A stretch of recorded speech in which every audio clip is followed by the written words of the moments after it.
Welcome to A Chat with Heart podcast. I'm your host, Christina Martin.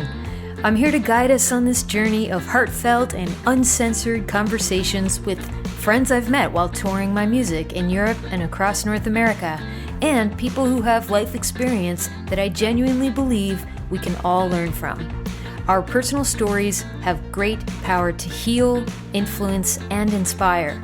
All we have to do is show up for the conversation. If we just talk about it, we could shine a light, we could break a dark day. If we just talk about it, we can cut away, we can make a brighter day.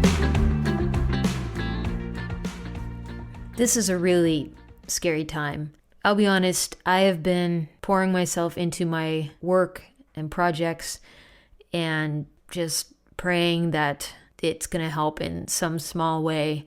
I don't know how many people will even hear this episode, but I really want to send a message out to everyone living in the Ukraine, anyone who has family and friends that are under attack right now. On behalf of myself and Dale, we are sending our love and prayers for these attacks to stop and for safe passages to anyone who has to leave their home. This is a heartbreaking situation. I want to relay the message that I'm reading, that if you do have the financial means to donate money, it's more powerful right now than donating material things. And my guest today on the podcast, Luke Anderson, mentions a foundation called Fight for Right that supports Ukrainians with disabilities in crisis. And they have a GoFundMe campaign on right now. I've posted that link in the bio of this podcast episode and in the comment sections of my posts. So please check that out. I love this chat with Luke Anderson, co-founder of StopGap Foundation. This is for any of you who are keen to learn more and take action and help join the movement to reduce barriers for a more accessible world.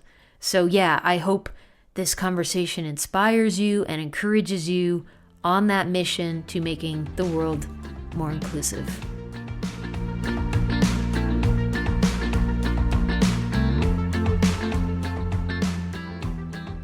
Thanks, Christina, for giving me an opportunity to connect today and inviting me onto your podcast. It's a delight to connect with you after lots of back and forth over email and through our work before the pandemic with the StopGap on Tour program that we're just so keen on starting back up again. So yeah, really, really grateful for the opportunity to connect today and share a little bit about me and my journey in life so far. And I StopGap started really in 2011 after my frustration with not being able to access space really hit a tipping point. And I identify as someone with a physical disability. I injured my spinal cord in 2002 when I was mountain biking. I had a pretty big crash on my mountain bike and flew over the handlebars and landed head first, breaking a couple of vertebrae in my upper spine. And in a split second, sort of transitioning from a very physically active person, I sort of identified as being a talented and gifted athlete to someone who now needs a lot of help with certain aspects of my routine during the day. So I have a high level spinal cord injury. And, when I regained consciousness after my crash, I quickly realized that life was going to be very different. I knew it right out of the gate. And I found myself increasingly over time, as I was sort of getting to learn how to live in my new physical reality, that this world is really not well suited for someone that uses a wheelchair. And I, just before my injury, had graduated from the University of Waterloo, and I got my civil engineering degree there. And I wanted to put that degree to work. Like I wanted to pursue employment in the field, and I ended up getting a really great job with a structural engineering firm in Toronto. And the building that the office was in was a big issue. The job was fantastic. I connected with a lot of amazing people and we took on some really cool projects, but there was a huge issue with the building because it had 3 steps that separated the sidewalk level from the elevator lobby level. And so every time I wanted to get in and out of the building, I had to rely on someone to help set up this big, heavy folding aluminum ramp. And oftentimes my friend Michael would help deploy the ramp. And well, first off, I just want everybody listening to kind of imagine what that might be like to have to rely on someone to help you access a space that you frequent on a regular basis. So whenever you're needing to enter or exit a building, like your home or somewhere in your community, this issue with my office, combined with all of the other, like all of the frustration that I was already encountering, not being able to access space on a independent and spontaneous basis, just blew the lid off of my frustration with the issue. And Michael and I would often have these really important conversations with other people who wanted to use the ramp, and they would comment about how helpful it was for them. So right.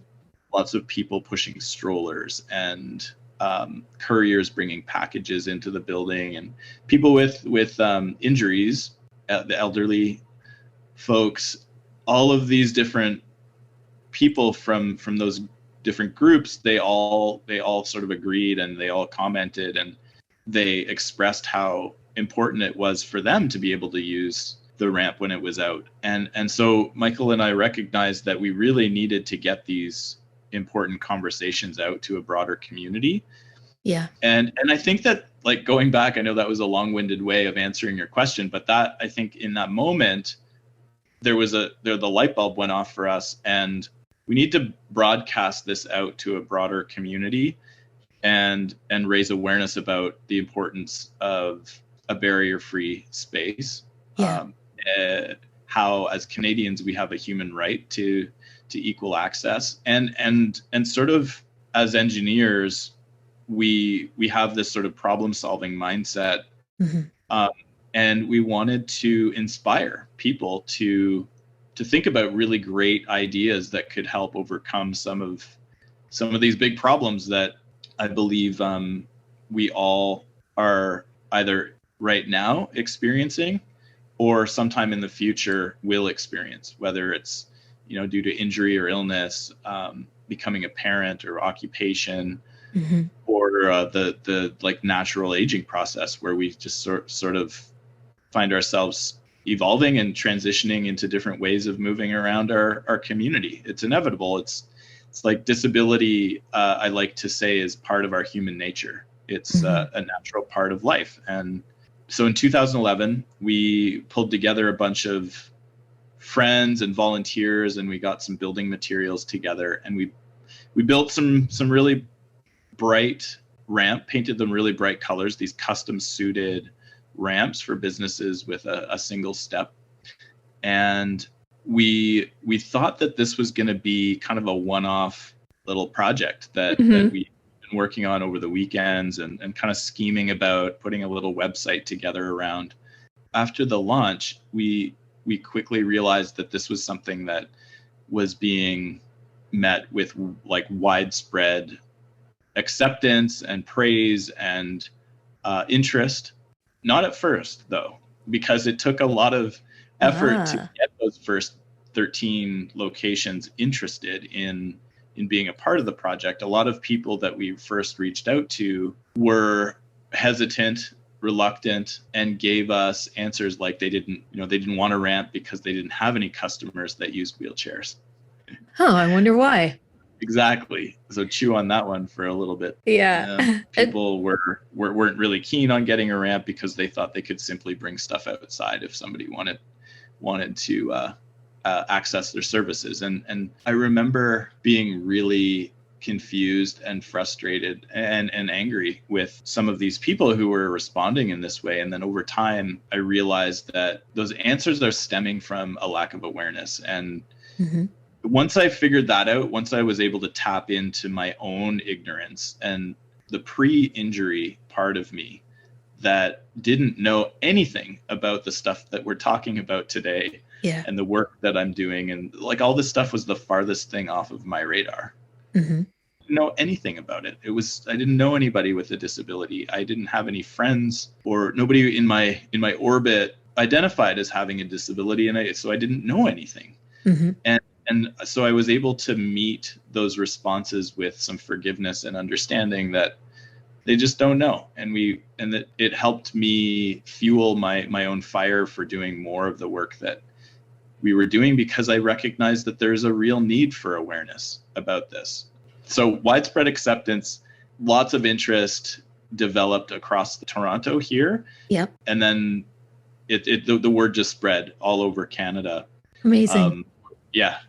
Super exciting. And congratulations. You were joking earlier when you said you apologize for the long-winded answer, but no apologies. We need more long-winded answers when it comes to accessibility in these conversations, because I can imagine, and correct me if I'm wrong, when you were approaching businesses for the first time, you were probably met with some pretty short answers because of the lack of awareness. And when you said it right there, we need widespread awareness and education. And those are long conversations. Those are not simple at times. And anybody who identifies with having a disability, everybody's so different.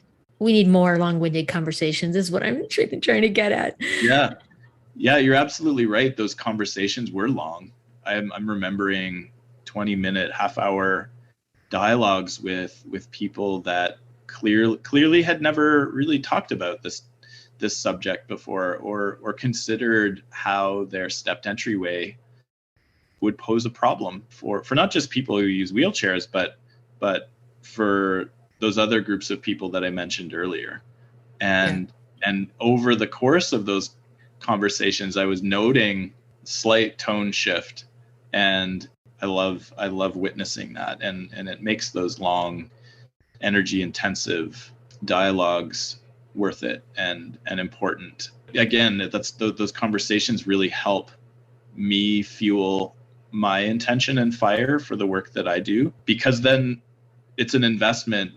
I recognize it as an investment. All of a sudden, that person is able to pass along that important information and that education and that knowledge to their network. And so they essentially become, whether they know it or not, they become ambassadors of this movement. And certainly if they're accepting and interested in participating and receiving a ramp, being a part of the program, that ramp is a flag, and they fly it every day that it's out, and it communicates that they're intending to help make their services available to a broader community, and they're on a learning journey.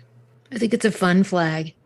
I'm going to segue into fun, because that's what I thought when I first saw them, the brightly colored ramps, when we were touring across Canada, and mostly in Ontario, but now, of course, in sometimes around New Brunswick. And I know we have a ramp in Amherst at Triders Brewery. Yeah, can you talk about when you kind of clued into this idea of using fun in events, with your branding to try to squash out the fears that come up for individuals, maybe even just on the topic of reducing barriers, accessibility, disabilities? Let's talk about fun. We can also talk about fears. I'm curious more so what kind of fears you've had on this journey with StopGap, as a co-founder, as a leader with your organization, as a small business owner. That's an ongoing thing, is, facing the fears and doing it anyway. Yeah, there's so many things attached to this topic of fun and fear. Fear is a natural part of life, and let's dive into this a little bit. Well, fun has always been a core value right from the beginning. When we first started our work, we intended on having fun. We were, doing this in our spare time, and we wanted to engage with the work in a fun way. And we knew that if we weren't having fun, we were doing something wrong. So there's that attached to our work. It is a core value, and it served us really well. These bright colors that we use are strategic. So they're tended to make those ramps pop and be noticed. We want these ramps to highlight the issue of a stepped entryway and begin the conversation. So the ramp is this kind of portal into learning more about the topic of accessibility and inclusion and the importance of barrier-free spaces. We, as you know, stencil our website address right on the ramp. So when people are drawn to the ramp on the street, in many cases, from experience, they'll go to the website and learn more about what's going on. And we've populated our website with really important educational messaging and materials, so people can continue their learning journey and be empowered with knowledge. It's at the root of what we do. This awareness raising movement is rooted in education, which is an important part of our formula for social innovation. And the colors that we're using, these brightly painted ramps, light up a streetscape, and they help sort of massage out the fear and the, maybe I want to say, like, sterility that might come with what someone might think is a barrier-free amenity, like a stainless steel washroom grab bar, or some like institutional type of barrier-free amenity that it might come to mind when somebody thinks about an accessibility feature. And we wanted to light up the streetscape with these fun colors to help shifting perspectives about how a barrier-free amenity can be sexy, and it can be celebrated. It can be invisible.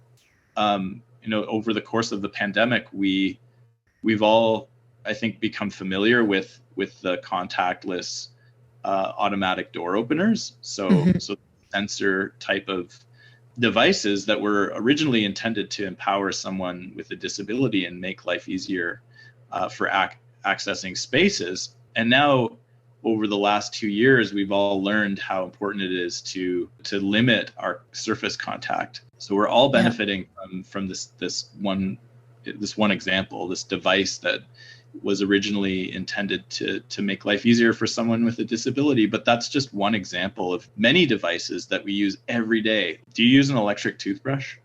I did. Yeah, Not anymore, because I wanted to go old school. Sure, keep it analog. That's fine. I get it. Yeah. That's all right. But you're familiar with the electric toothbrush. I definitely have heard of it. Yes. Yes. So that's a great example of a device or product that was originally intended to make life easier for someone with limited use of their hands. And we have voice recognition on our phones and touch screens.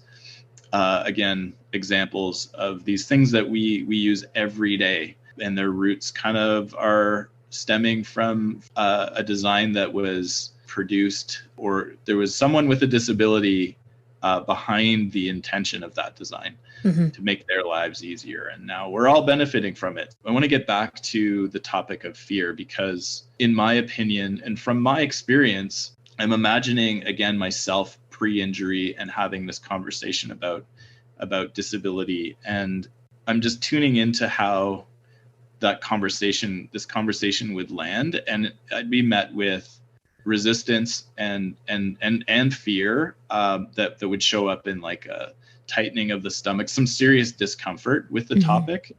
And I've witnessed that when I talk about disability and accessibility, inclusion, it is a topic that brings up these emotions for people, because it's not an experience that A, they know about, and B, that they want to experience. I get that. I understand just from my own lived experience. And so it's always on my mind, how how we can enter into conversations and invite people to be with those feelings, to really acknowledge them and become more conscious about how they may or may not be hijacking an opportunity for learning and growth and connection. Because when those fearful emotions come up in me and I don't clock them, it can happen in a split second where I can make an about face and miss an opportunity to connect with someone who I judge as different from me, whether that's a racial difference that I perceive, or sexual orientation, or disability. That is something that I've been, I choose to work with, and that emotion that comes up that can cause that like discomfort in my belly or my chest or in my throat if left unchecked, and I don't give myself permission to lean into it and just be with it and recognize it as just a normal part of being human. It's just attached to the societal imprint that I embody and my life experience. That's okay. It's all right. So giving myself permission to be with those uncomfortable feelings and then moving forward. I'm just imagining situations that I've been in where I've been at an event or in a group setting where those emotions have come up for me, and then what? So these emotions are coming up. It's like, ooh, feeling a little uncomfortable here. I don't know what to say to this person. But I genuinely want to connect. What do we do next? I love having this conversation because we all experience in our own way this desire to connect. It is also part of human nature. Yeah. What do we say whenever we greet someone?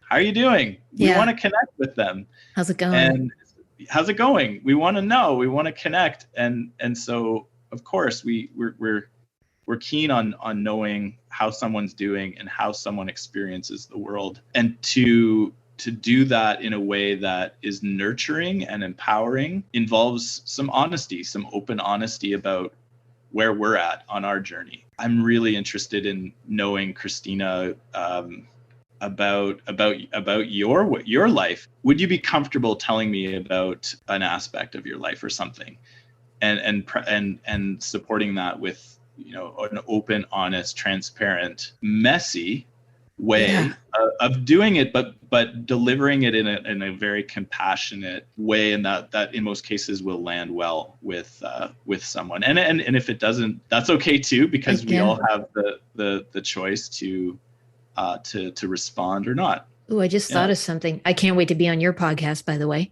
As you were just talking, I had a question. Let's say you're running an event and you've already discussed that it's of the utmost importance that this is a safe environment for people to get in and enjoy the experience, and you really going above and beyond. But it's in the last moments you're realizing it's not being supported. How would you approach that?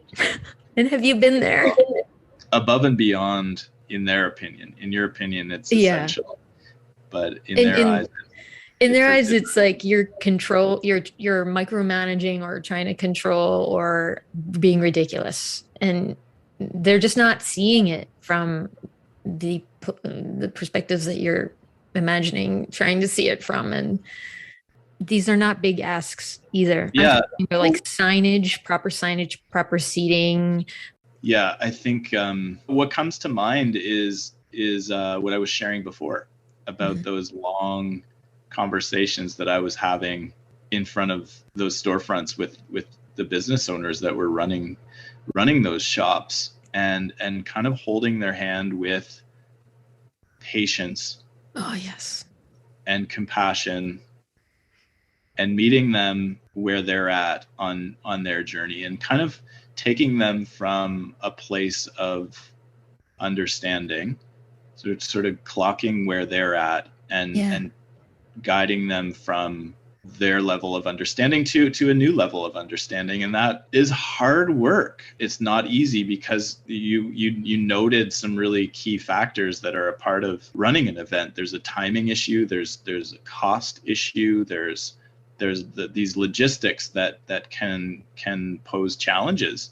So when you're met with ignorance, resistance, lack of understanding, and an appreciation for the importance of having a space that is nurturing and supportive for people with different disabilities, I'm just connecting to those energy intensive dialogues that I remember having, and it sounds like there's some maybe, I don't know, I was picking up some frustration and maybe anger with how you were sharing those experiences that you've had in organizing an event. But I think in those moments, those moments are really asking us to dig deep for tapping into patience. Most people are like absolutely receptive to, oh my goodness, we want to learn more, we want to do better, I hear it a lot, we are doing this, we have it in the plans. And of course, I want to stay positive about all this. I think all this is important. I'll hear this is a priority, but then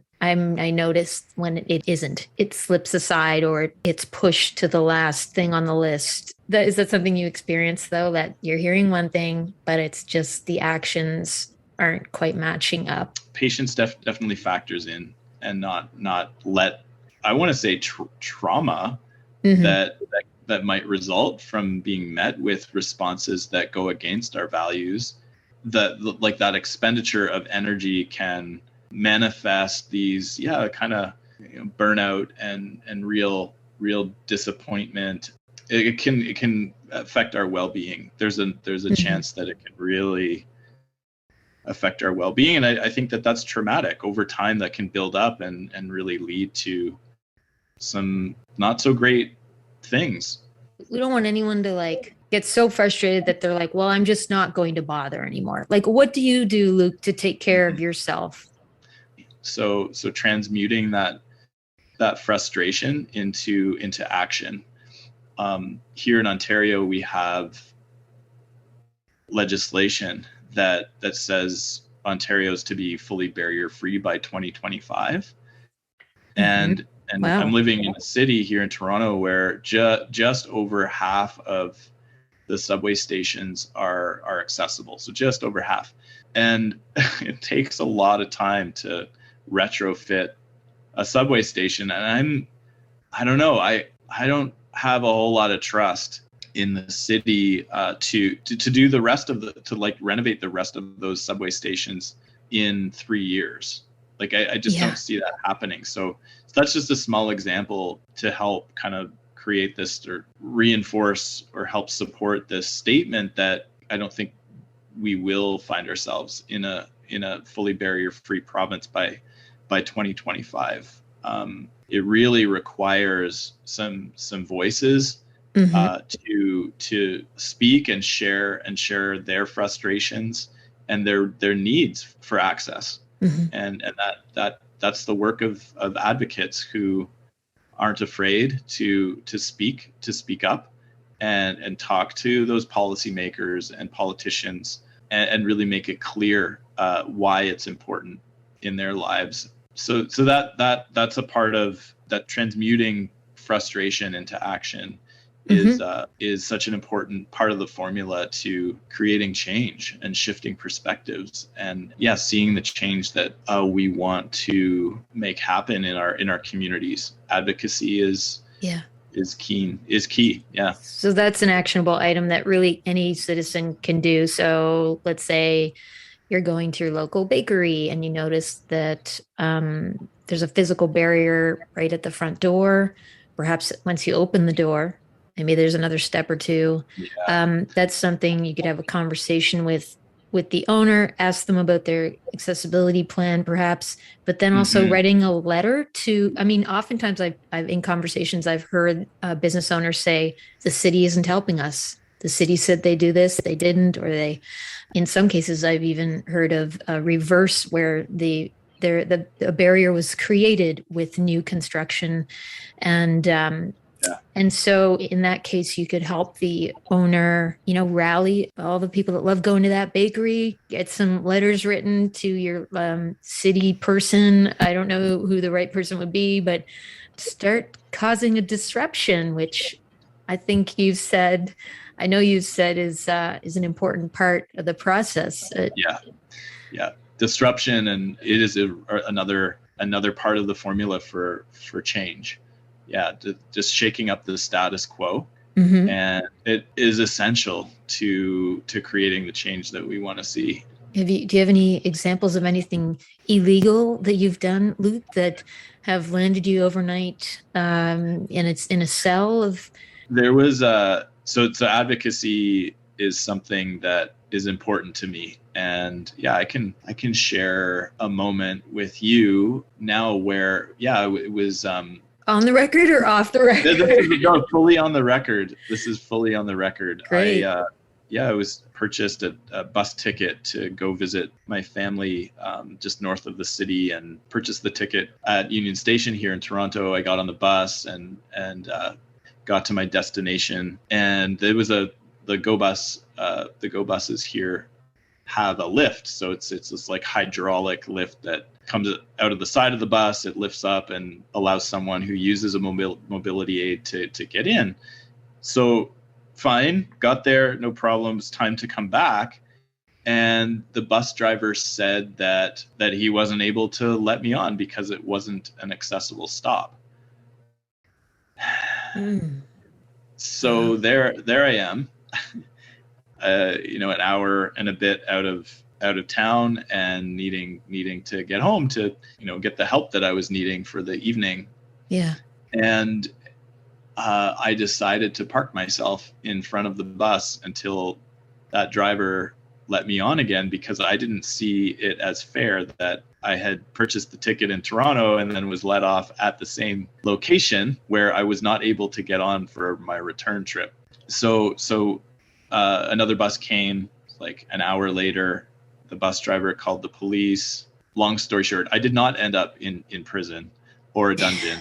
There was like some humanness that this situation was met with on whoever the driver was talking to, a superintendent or something, realized that there was a problem, that stop, was not recognized as barrier free. Yeah, on their website, on their maps, there's no signage that said it was barrier free, and they through this act of disruption and advocacy, they changed their policies and updated their signage and maps, and like it became an accessible stop. So I'm hoping that effort is now I know that effort is now benefiting other people. Way to go. Way to go, you, and way to go the person who had the compassion at the level to then see that as an opportunity to make the change. Yeah. Oh, I just wish you would have ended up in jail, though. I mean, that would have been so cool. It's already cool, but like, would have given you some extra cool points. Maybe get a few tattoos while you were in there. Right. Just saying, next time, do something. You just push it a little bit further, Luke. Okay.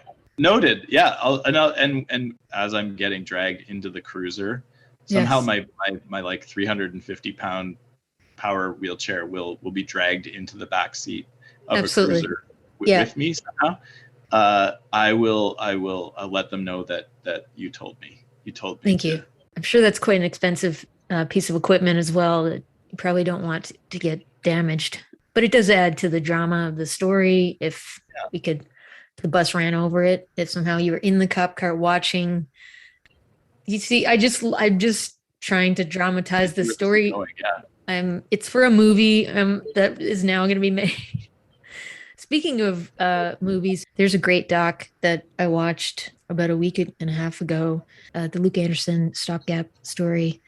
It was so powerful. It made me smile and it moved me to tears. And it gave me that sense of like, oh, I want to go out and do something. I can do something, feel after watching it because of what you've done. And so I will provide a link for my little Heartbeat listeners to check that out. It's beautiful. Your life is beautiful. Thank you, Christina. My friends Christian and Randy, who are incredible filmmakers and storytellers, they were hired by Accessible Media Inc. to pull together that story that captures some voices from different circles in my life. So Johnny, who was with me, my good pal Johnny, who was with me that day that I crashed on my bike, gets to share what was going on for him in that moment, and that really, really scary, life-changing moment for him. And my parents, who got to share a little bit about their experience after that phone call that Johnny made home to my mom and dad, and having to tell them what had happened. And also one of my caregivers, who is such an integral part of my life.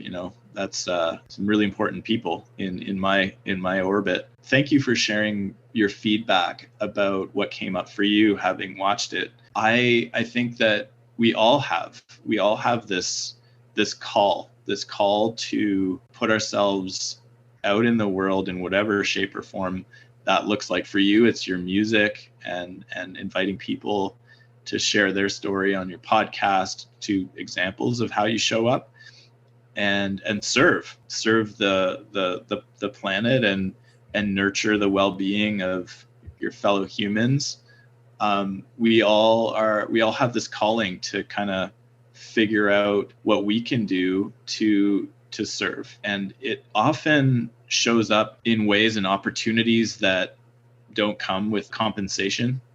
They're these ways that we gift our skills and our talents, our knowledge, and our energy to whatever act of community embetterment that might look like. So Yeah, it's a source of joy and excitement and connection that I get with my work. It's a challenge that I'm putting out there to everyone, because we all, I believe, have this capacity, this opportunity to help make the world an even better place. And I think now the crisis that's unfolding before us is shocking and scary. very scary. The question for me is, like, how can I nurture my own well-being amidst the stories that are coming out, the news that's developing, and the crisis that's unfolding? How can I shed some light and levity in my life and extend that out? You made a great post on Instagram, and if you could tell us a bit about the organization that you pointed to, because I think it's another point of awareness of, there's a war, that's an attack on the Ukraine, that's people are trying to flee. There are people who cannot flee, and who might be stuck and need additional support and are really fucked. And people are feeling helpless watching the news. And one form of taking care of yourself is helping others, which is, I think, if you don't know what to do and you can lean into that, what do you recommend? Because I know you pointed people to an organization that was helping individuals that identify with having a disability in the Ukraine. Can you talk more about that? Yeah, well, when the news broke about the invasion, I immediately started to think about how that might be for people who have a disability like mine, who use a wheelchair and rely on other people for assistance. Trying to imagine what that might be like to find shelter in a city where I think I found that 13 of the 50 subway stations in Kyiv have lifts. So very few subway stations could actually be accessed by people using mobility aids. Kind of similar to what's going on here in Toronto. Like I was sharing, just over half of the subway stations are accessible. So I just was thinking about what that might be like, and how, for me, my access to an adapted kind of bed where I have this lift that helps get me out of my chair, and helps me transfer wouldn't be available. Like all these things that I rely on a daily basis wouldn't be available, and how challenging that would be. So yeah, my partner and I were talking about this, and Anissa found a website called Fight for Right, who has put together a GoFundMe campaign, and they're raising funds to help support people with disabilities who are needing help accessing shelter and needing help with evacuation and finding safety. So yeah, if you could help share that with your community, that would be, I know that would go a long way. Yeah, no problem. That's done. It's time for a Fluster break. I want to thank those of you listening who have purchased the game Fluster online at www.flustergame.com and used my promo code to save 15%. The promo code is Christina15. Yeah, I really hope you're enjoying the game with your friends at home, and I hope that you are enjoying these Fluster conversation breaks with my guests. I'm nervous a little bit. Yeah, good. Lean into it. Okay. Lean into that. Yeah. Okay, Luke, what have you developed a reputation for that you think is inaccurate? Oh my goodness. The first thing that comes to mind is my shirt collection. I think there's this kind of like misconception that all of my shirts are really like loud and colorful and incredible. It's not true. Really? Everybody listening, it's not true. It's partly true. I do have some really sweet, colorful patterned shirts. They mainly appear in the warmer months, so during the summer. Okay.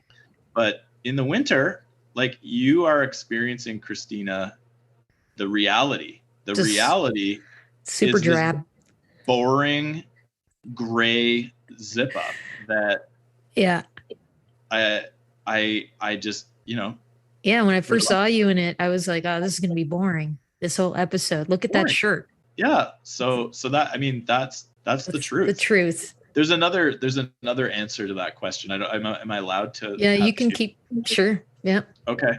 I think there's this understanding or this like conception that Luke Anderson is always this happy, chipper, funny guy that has got lots of energy and that's always like super positive. It's not true. Yeah, miserable. It's not true. Oh, just like mean and just a real jerk. But how can you be all the time? How can you be? It's not true. I've certainly learned about that part of me that does show up and tries to be positive and put on that facade of positivity and energy and like happiness. There's another part that I've gotten to know pretty well over the last couple of years, as I've spent a lot of time with myself and learned there is this facade, this mask that I can put on, and getting to know that part of me has been a little bit unpleasant, but really important. Luke, what are you most particular about in your living space? This is so funny that it's coming up. Synchronicities. So last night, Anissa, my partner, was over, and I have this dining room table. It's such a dope table. It's this old high school wood shop table. So it's just like super industrial, and I kind of love that type of design. But it's got a lot of stuff on it, and she finds it a little distracting. And I what stuff is on it? There's a few layers. There's a few layers to this thing that came up last night, but it's fresh. And I was realizing in myself this real rigidity to like resist change.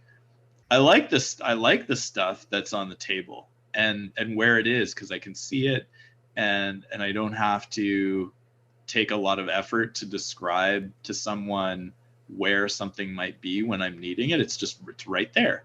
Mm-hmm. But what that results in is like not a lot of real estate left on the table to enjoy dining at it, for example, or like hosting Anissa for dinner and that.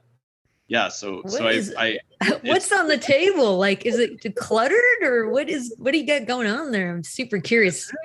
Yeah, I've got oh my, just a lot. Yeah, a lot of crap on the table. A lot of things that I also realized do not need to be there. So I was confronted with this fact, and this like kind of ugly resistance to change. Yeah. And a need to kind of really filter and purge some stuff that isn't useful, I don't really need. Yeah. But there's some photos. I've got this useless but really cool antique adding machine. It's on the table. 100 pounds. It's on the table. It's on the table, and it doesn't this God. thing is just taking up table real estate. It doesn't need to be there. It looks cool. I really like the mechanics. Like, it's got this glass side where you can see into the inner workings of it that I just find fascinating. Like, does it have to stay on that table? Like, could you put a podium somewhere in the room and just put it on that? Next question. Are we going to hear some harmonica? The harmonica, yeah. I'd had a harmonica kicking around for years, and I would play it at a musical gathering that a friend was organizing monthly, and there was more like a soundscapey type of collective community music night, where anybody could bring their instrument, and there was people playing drums and different shakers, and there's some chanting going on, and I just like play the harmonica in kind of a droney soundscapey way, but never really know how to really play it. Mm-hmm. And then a friend connected me with a pal of hers, Nico Tyson, who's an incredible musician and teacher from the Bay Area. He and I have been connecting weekly over the course of the pandemic, and so I'll play you a little ditty that I learned last month. I would love to. Okay. This is a Sonny Terry song. Sonny Terry was a real harmonica genius and blues icon. Feeling a little nervous because normally I would be playing to my fridge, and you're not a fridge, clearly. Just pretend I'm a fridge. I'll be a fridge.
What? There was like some wild technique you used at one point there. Yeah, what? Yeah, it's a trill. But yeah, the harmonica and I have been getting along real well over the last couple of years. I just find so much goodness from practicing and learning new songs and new techniques, and Yeah. I'm super keen on post-pandemic to start playing with other people. Yeah.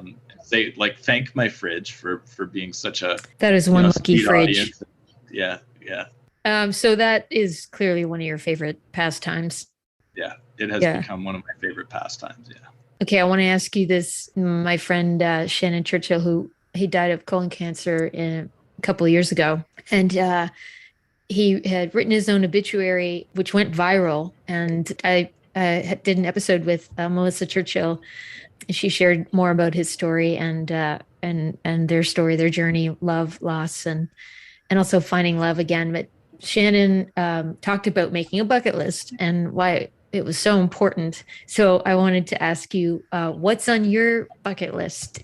I think there's been something on my bucket list that has lived in me, or it's been on my radar for a long time. And you, as a musician, having been on tour or tours plural, can understand what it might be like. But I've always wanted to go on tour. Like I've always wanted to like live that nomadic life where it could be like a bus or a motor home or some sort of mode of transportation where I'm going from one place to the next and visiting a community and either speaking, sharing my story or perhaps performing in some shape or form. That's on my bucket list. I'm excited at some point in my life to be able to do that. Let me know what I can do to help. I've planned a few tours in my day. I think people will be very excited for you to show up in their communities. What are, in your opinion, some of the best ways that people can support StopGap, like businesses or artists? Yeah, I think knowledge is super helpful. So sharing what everybody out there listening has learned today from we covered a lot of ground. So we talked about barriers in our communities that hold people back from reaching their full potential. We talked about language and choosing to engage with those fearful kind of emotions that come up.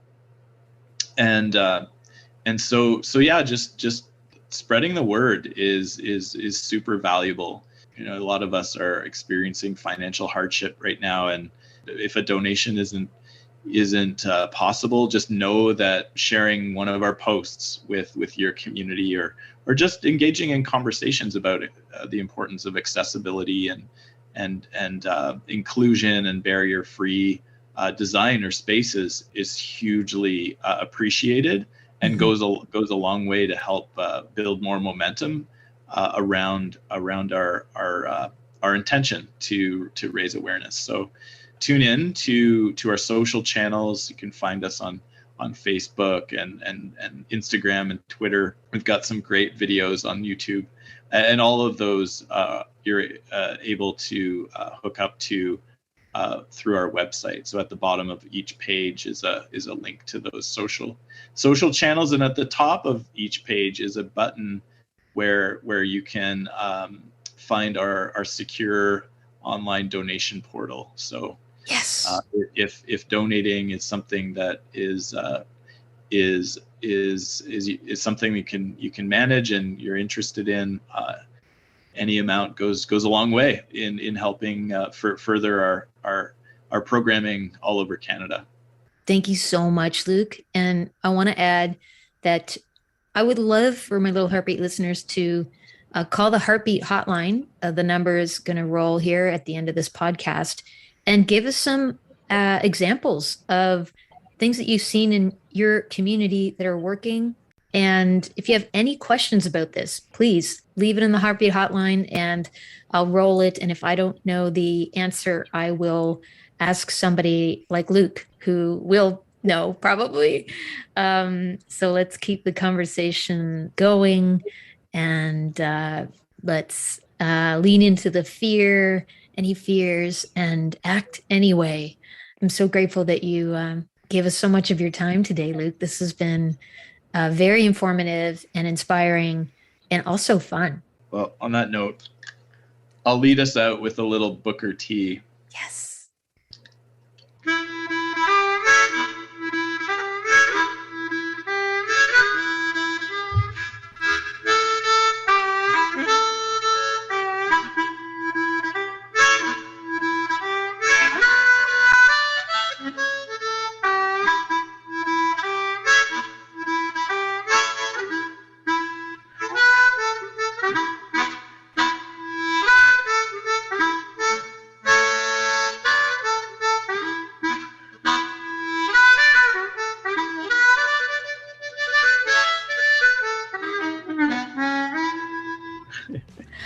Oh my God.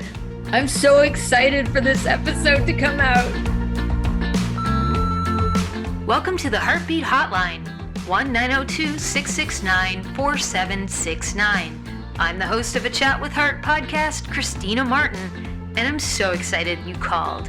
Leave me your question, a suggestion for the podcast, or a comment about this episode. Please be aware your message may be used on the podcast and social media.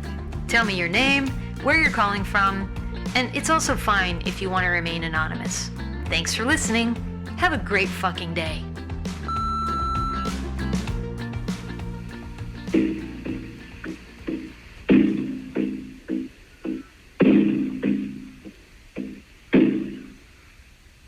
Hi, Christina. Sarah again. I'm getting caught up on some of the old podcasts because I was caught in the World Wide Web, stuck in there, not figuring out about technology. But luckily the spider came along and freed me. So now I'm back up and running and listening to your podcasts again. I got to hear when you talked with Crystal Seberg and you put in my first callback to the Heartbeat line. And I loved your answer back to me. And when I was listening to it, I was thinking, boy, that Christina, she always is thinking about solutions and hope and the will for a better world. And when I heard you talking about not liking being taken advantage of, I thought, that's something I also believe that we need reciprocal kind of relationships. And that's what happens in nature. There's a reciprocity. And in Braiding Sweetgrass, that book by Robin Kimmerer, she does talk about that. And I think that's a wonderful way to look at the world. Also, congratulations on being the world's first sensory-friendly certified performer. I hope that I can be at that performance. And if there's a chill zone there, I might go use it. Okay, Christina, hey, I'm looking forward to us getting together and having a walk in the woods. Bye for now. Hi, Sarah. You are so kind. I love your signature drum that you play when you leave your messages on the Heartbeat Hotline. You're not the only one who gets caught and stuck in the World Wide Web. Believe me, I have my days. Braiding Sweetgrass, that book that you mentioned, I have that book. I'm looking forward to reading more about reciprocity in nature. I have not read it yet. As soon as I can, I will. I'm excited to take a walk out in nature with you, Sarah, because you are an upcoming guest on this podcast. We're going to take a hike here in Cumberland County together, and I'm going to bring you some homemade chocolate, and I'm going to bring you a Fluster game. I'm still working with Crystal Seberger on becoming a certified sensory-friendly performer one day. one of many artists, I hope. I think a lot of musicians and venues will jump at this opportunity to reduce barriers to accessing events and spaces. I still have so much to learn, but I'll keep you all posted when there is another sensory-friendly, relaxed event happening. And then we'll see you in the chill zone. A Chat with Heart, produced and written by me, Christina Martin, co-produced and engineered by Dale Murray. Check out Dale's website, dalemurray.ca. The podcast theme song, Talk About It, was written by me and recorded by Dale Murray. You can find it on all the places you stream music. Production plans for this podcast and Season 1 are supported by the Province of Nova Scotia's Women in Business Implementation Fund and the Creative Industries Fund. Special thanks to Terrence Taylor for mentoring me on hosting this podcast and really digging deep with me on my production plans for Season 1, which, let's be honest, Terrence, ended up being more like well-needed psychotherapy for me. To Crystal Seeberger at Sensory Friendly Solutions, thank you from the bottom of my heart for helping me learn how to be a more inclusive, accessible, and sensory-friendly human. Visit my Patreon page to become a monthly or yearly supporter of this podcast and my music endeavors. If you're new to Patreon, it's a membership platform that helps creators get paid. Sign up at patreon.com/Christina Martin. For this to be a massive success and reach 7 billion people, I need you to share, rate, leave a review, and subscribe to A Chat with Heart on all the places you listen to podcasts. Wishing you, my little heartbeats, a great day.